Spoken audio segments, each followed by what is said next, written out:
T-Rob, thanks for doing this. You mentioned that Brad Johnson been working a lot at Sam linebacker. Just is that still in place, and how's he looking out there? Yeah, he's doing a really good job. He's going to be the starter at Sam. He's doing a great job for us. He's also playing some buck and end for us, but he's doing a really good job of learning this position. It's a position that he's a natural at, and it's been going well so far. So if we continue to progress like we're doing right now, I feel really comfortable about him, being our starting Sam moving forward. But he does some great things. He's a strong guy. He's hard to block on the edge, which we'll play a little more regular this year. So it'll help us in those areas. Ben Brenner? What has Shiloh Sanders been able to show you through the course of camp, and how far has he come since the end of last season? He's really doing a good job of understanding the defense. He's doing so much better at that. Shiloh hadn't played a bunch of football, so now he's starting to learn the different techniques, and that's one of the things that we talk to him about all the time is just his technique and pad level and things like that. But as far as grasp of the defense, he's doing a really good job of that. He's making some plays out there. And the one thing about Shiloh, when you turn on the tape, whether it's defense, whether it's special teams, he's playing fast, and that's a great quality to have. Colin Taylor? With Shiloh, if you were in nickel and you moved Jamie down to the nickel spot, would Shiloh be the first guy off the bench? Yeah, right now we're still kind of determining who that guy will be, but Shiloh has been repping with the black in that department some. Which is our first group. He's done that. Jalen Dickerson, when he's out there, he's done a little bit of that.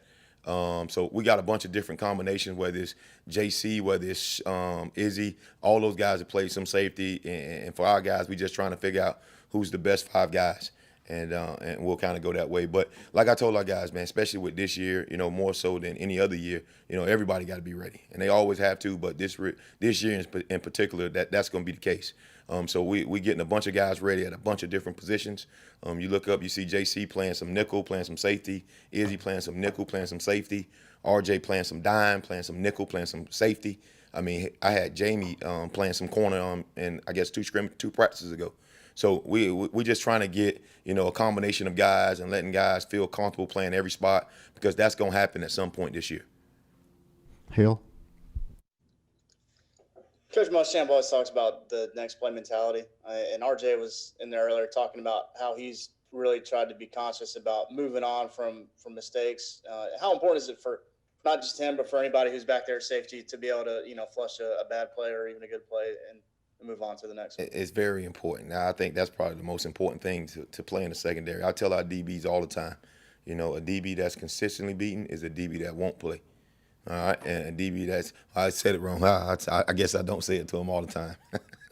A DB that's never been beaten is a DB that's never played. A DB that's consistently beaten is a DB that won't play. So when we talk in terms of that, it's going to happen out there through a course of a ball game, through a course of a season. It's going to be some negative things happen. It's going to also be some positive things happen. And either way, we have to get ready to play the next play and don't worry about that. We talk in terms of a 70-snap game. We talk in terms of 70 different plays, 70 different opportunities to do your job, and don't worry about the play before that or after that. All right, for that case. Ben? What has it done for you guys just having Earnest back out there? What does he kind of bring energy-wise to practice and running the defense? He does a great job. Obviously, he's very knowledgeable on what we're doing on defense. He's a guy who provides juice at practice. It's been such a pleasure to have him back out there. I got a lot of young guys because right now he's repping with the Garnet group because he's not all the way full go.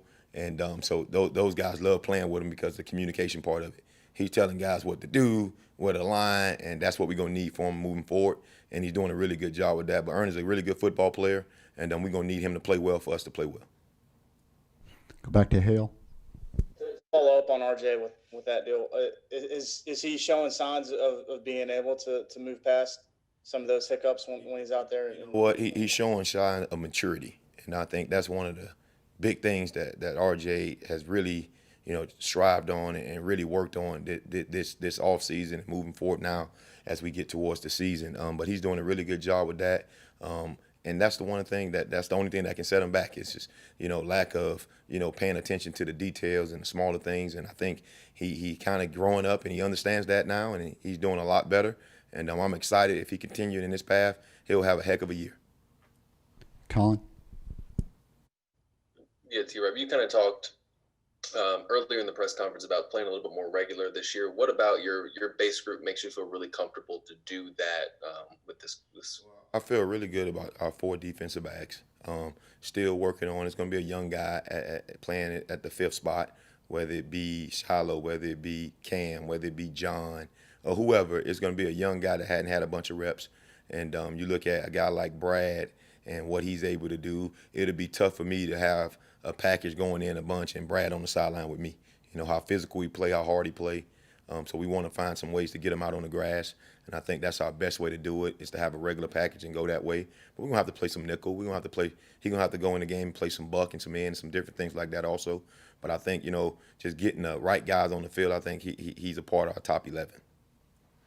Ben? Do you feel like you have the pecking order of your interior defensive line a little clearer and more set at this point? Yeah, I think those guys are doing a great job. You look at the terms of Kier and Jabari, will probably be our top guys, and then with Zach and Ricky coming in right after that, and those guys are getting better and better each day. I think Coach Rocket does a great job with those guys of just getting them physically and mentally ready to play. And I think right now, Zach need to have a breakout year. This is a big year for Zach. It's a big year, for Ricky. So those guys are doing a great job, and I think those 4 guys will be the guys you'll primarily see inside. And then with the young guys, just trying to see who that next guy going to be, whether it's going to be Alex Huntley, whether it's going to be Micaiah Scott, whether it's going to be a MJ Webb. I don't know that yet. We're still kind of pecking through that to see. John Whittle? You mentioned Ernest Jones as a guy who y'all really need to play well. Is there another guy or two on defense you kind of circle and say, man, for us to be a great defense, we really need to have this guy play well, and why? I think JJ and Barway, as far as his pass rush ability and different things we're asking him to do, I think that's going to be important for our success. Obviously, we got to play good up front. You start looking at our first couple of ball games, we got to be able to stop the run. And so Kier and Jabari and just those front 7 guys got to play well. But if I had to just signal out a guy, and I'd use Earnest, and then I would use, in a situation like that, what you asked, I'll use JJ and Barry as a guy who need to really step up, who has more than the ability to do it, and just need to do it. And I think he will. He had a great camp so far. Is that something you convey to him, just how important he is, or how does that happen? No, that's something that we have, and I think it's peer pressure more so than coming from the coach. I think we say it enough outside the building and in the building that our players are understanding the guys that we need to play plays. I tell them all the time, we have some role guys on our team. These guys are role players, and we need them to play hard. We need them to play good. We need them to be in the right spot. And then we got some guys that have the rare ability to make some plays. And a lot of guys, those guys that's like that, you look at JC, you look at a guy like Earnest, you look at Israel, you look at Jamie Robinson, you look at a JJ and Barre. Those guys got huge playmaking abilities, and they need to make plays in order for us to be really good. David? T-Rob, how is Aaron Sterling holding down that end spot, and who's the top guy behind him? Yeah, Earnest is doing a really good job. He really is. I mean, Aaron is doing a really good job. He's small guy when you see him in stature, but he plays hard. I mean, the guy can play 4 technique. Obviously, he can play on the edge and he can rush, and he's been doing a great job of that. But he's the soul of our football team. We want our guys to be like Aaron, a guy that's an overachiever, and he's been great. But probably behind him, you look at a combination of Tonka, and then if we'll have to go to 4 down, you look at Brad as an end and JJ as an end if we need to get to that. You know what I mean? So right now we're still working through that process with a guy like Kier Thomas who can always bump outside, and then Zach and Jabari, or Ricky and Jabari, and all those guys can go inside. So we got some different combinations, and again, of course, with the COVID and different things like that, we're forced to do that at times at practice. And Coach Muschamp do a great job of scripting some of that stuff out for us. If that guy's not in, what are you going to do? What's your next step? So we got to get multiple guys ready at multiple spots. But Tonka's coming a long way. We need him to be a good player for us, and he will be eventually. And then, Joe Anderson is a guy that need to keep coming on. Colin Taylor?